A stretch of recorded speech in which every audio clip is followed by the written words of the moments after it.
Selamat malam. Malam, malam Bang Gea, salam damai. Ya, Suara saya terdengar ya Bang ya? uh, halus sekali suaranya. Kurang besar berarti. Iya. Ah, sekarang Ya, sudah. oke. Oke, selamat malam ya untuk kawan di room, Pak Murid, Pak Joni, Pak Chris Follower. Tadi siapa yang turun? Pak Acis ya? Ya, saya Dengan minta beliau beliau turun dulu sebentar karena ada tamu Oh, baru ini. oke. Oke. Sekaligus Saya ya izin dulu ya kawan yang Paman baru Aziz ya, datang. nanti saya naikkan lagi ke atas. Ya. Oke. Ya, Sorry. malam malam malam Paman RT. Udah Iya, dicatat saya sebagai warga jemaatnya kan. sudah otomatis Pak. Silakan Mas, Uh, silakan. Ya, termasuk kawan kita yang baru datang, ini Uncle Prisai Roma. Terima kasih waktunya. Tadi sudah dibahas dengan baik ya oleh kawan-kawan semua. Saya kira benar itu semua.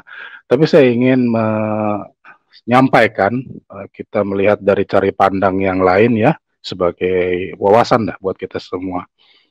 Ini saya beri ruang lingkup dulu ya, disclaimer begitu. Kita berdasarkan dari hasil penelitian-penelitian yang sudah ada ya. Itu bisa kita temui dalam literasi-literasi yang dijual bebas begitu, tidak untuk internal saja. Nah, jadi saya dahului dulu sebelum ke sana dengan ini ya, saya lihat bahwa konten yang tadi disampaikan Bang Gia itu nampak menurut saya suatu kekonyolan ya, karena ya kita tahu bahwa latar belakang manusia itu kan berbeda-beda ya. Niat ngonten, cari follower, cari duit, apapun motivasinya boleh-boleh aja. Tapi kalau orang yang tanpa sumber literasi yang benar, sebetulnya dia sudah masuk kepada penistaan atau penodaan agama. Itu sesuai hukum yang kita akui ya di Indonesia. Jadi makanya tanggapan terhadap itu kita memaklumi, tapi dalam pemakluman itu kita berikan tanggapan yang mendapatkan hak yang sama ya. Kita abaikan dulu yang namanya penodaan penistaan itu tadi. Maka betul sumber daya manusia itu sendiri memang sangat terbatas dari si pelaku ini yang tidak mengambil referensi yang memang bisa dipertanggungjawabkan begitu ya. Kemudian ya menjabarkannya mungkin sesuai dengan kemampuannya ya seperti itu ya sudah tidak apa-apa kita maklumi. Tapi kita harus sampaikan juga bahwa ketika yang mengatakan bahwa Yesus bersyahadat saja tanpa penjelasan lain-lain, itu saya bisa maklumi, bisa setuju. Mengapa? Karena memang Yesus itu orang Yahudi. Ya, orang Yahudi, dan kita tahu bahwa kodratnya yang pertama sebagai manusia, ia juga seorang rabi. Ya, Yahudi, rabi, penganut agama Yudaisme yang taat. Ya, ketaatannya terkenal sampai ia menjadi rabi karena ia selalu mengajar di bait Allah. Itu konteks pengenalan kita bahwa Yesus itu bukan sembarangan. Jadi kita tidak bisa menolak Yesus bersyahadat. Tetapi syahadat yang disampaikan adalah syahadat orang Yahudi. Shema Israel. Adonai Eloheinu Adonai Echad. Tuhan Allah kita, Tuhan itu Esa. Ya, memang Esa. Itulah bimbingan Allah kepada bangsa Yahudi. Ya, kita tahu berdasarkan sejarah bahwa Tuhan itu menyatakan dirinya esa dan sangat cemburu jika ada yang mengimani Allah-Allah lain. Satu hukuman yang sangat keras ya, bila itu terjadi pada bangsa Yahudi. Ya, kita banyak dikenalkan dengan adanya Yahudi yang membelot ya, seringkali membuat Allah-Allah lain yang sering dikatakan berzina kalau di Alkitab itu. Zina dalam konteks itu adalah berarti mengakui ilah lain selain Allah yang esa itu.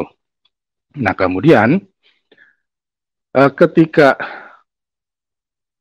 Allah yang esa tadi dikenal bangsa Yahudi hanya sebatas ingat-ingatan mereka, tidak mereka gali jauh lebih dalam. Karena apa? Mengaitkannya kan keseluruhan konteks ya, bahwa akan ada seorang penyelamat. Dari mulai Kejadian, kitab Yesaya dan seterusnya itu sebetulnya menubuatkan akan pengenalan Sang Firman yang akan turun menjadi Mesias. Itu yang Yahudi luput memang. Maka kita sebagai yang Kristen sejak awal itu diajarkan Yesus tentang membaptis dalam nama Bapa, Putra, dan Roh Kudus adalah pengenalan kembali bahwa Allah yang esa menurut Yesus tadi adalah Allah yang demikian, yaitu 3 persona dalam satu hakikat.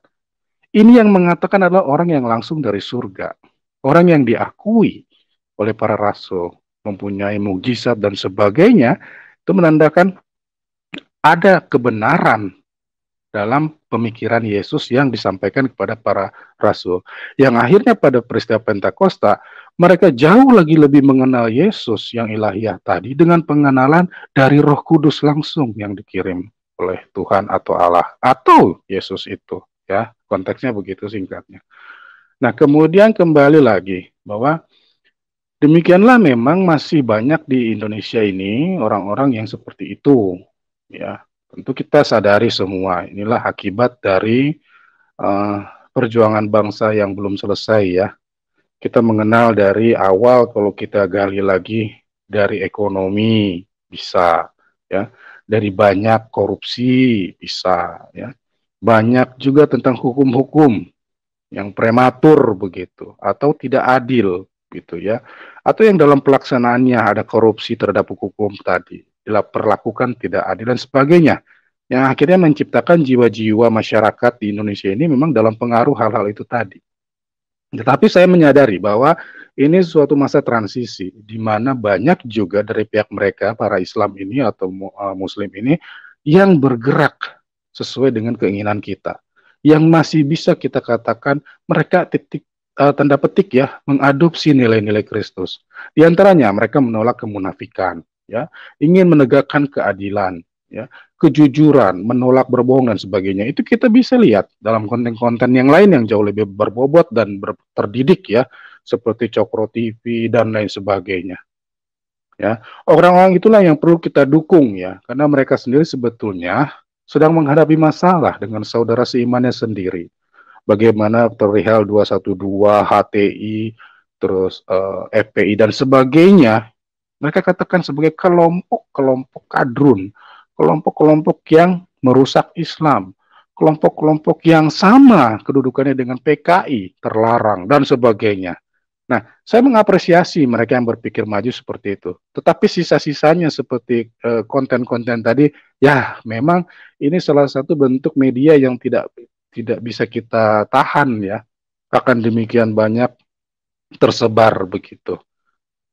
Nah itu, kemudian saya lompat ke yang tadi saya katakan, saya mengambil dari sejarah untuk mengkritik orang itu ya.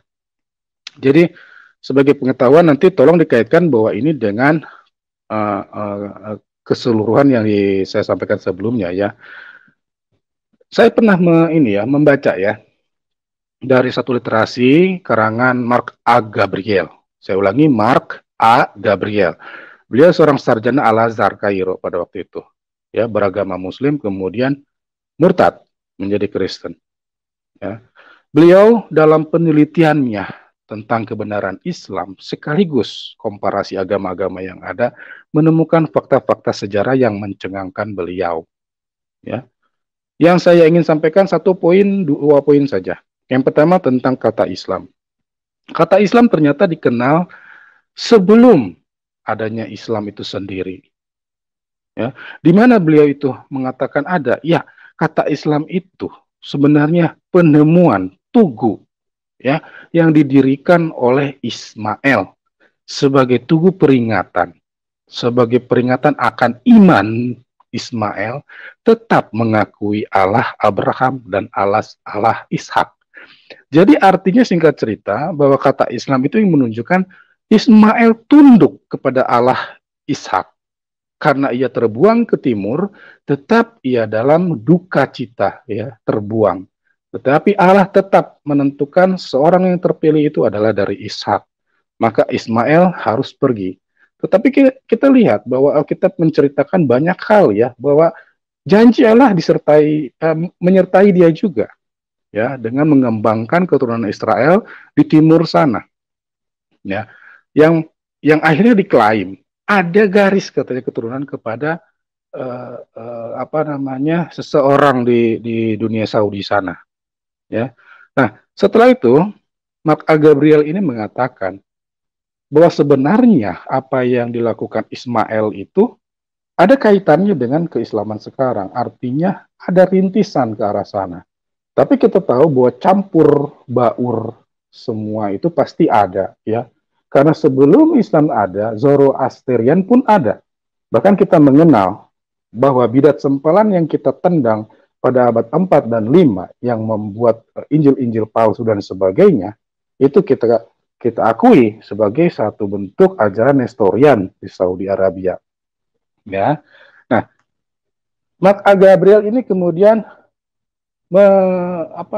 menyatakan, ya, bahwa ia menyadari ada beberapa hal yang membuat Islam sekarang nampak berbeda. Tetapi ia mengakui perkembangan itu semakin cepat karena tuntutan masyarakat pada waktu itu menyambut baik perihal ini. Apa itu? Ada 3 hal yang ia sampaikan sebagai dasar perkembangan Islamik pada waktu itu di Arab. Ya, yang pertama adalah taqiyya, di mana mereka diizinkan untuk mengembangkan agamanya berdasarkan niat bohong, ya, atau white lie begitu. Yang kedua perihal dongeng-dongeng yang mereka adopsi dari berbagai macam aliran. Saya sebutkan tadi sudah di depan, ya, salah satunya Zoroastrian, bahkan mitos Yunani pun ada. Ya, itu nanti nampak dalam literasi lain tentang demonologi contohnya, ya, tentang jin, tentang macam-macam sampai ke Aladin pun mungkin ada itu, ya. Kemudian yang terakhir ini masalahnya pedang. Artinya perkembangan Islam tanpa pedang tidak akan terlaksana. Nah, karena itu saya kaitkan kembali ke yang atas, ya. Masyarakat kita itu dikaitkan dengan kata pedang tadi masih terpengaruh dalam tekanan-tekanan pemuka-pemuka, pemimpin-pemimpin agama Islam sendiri.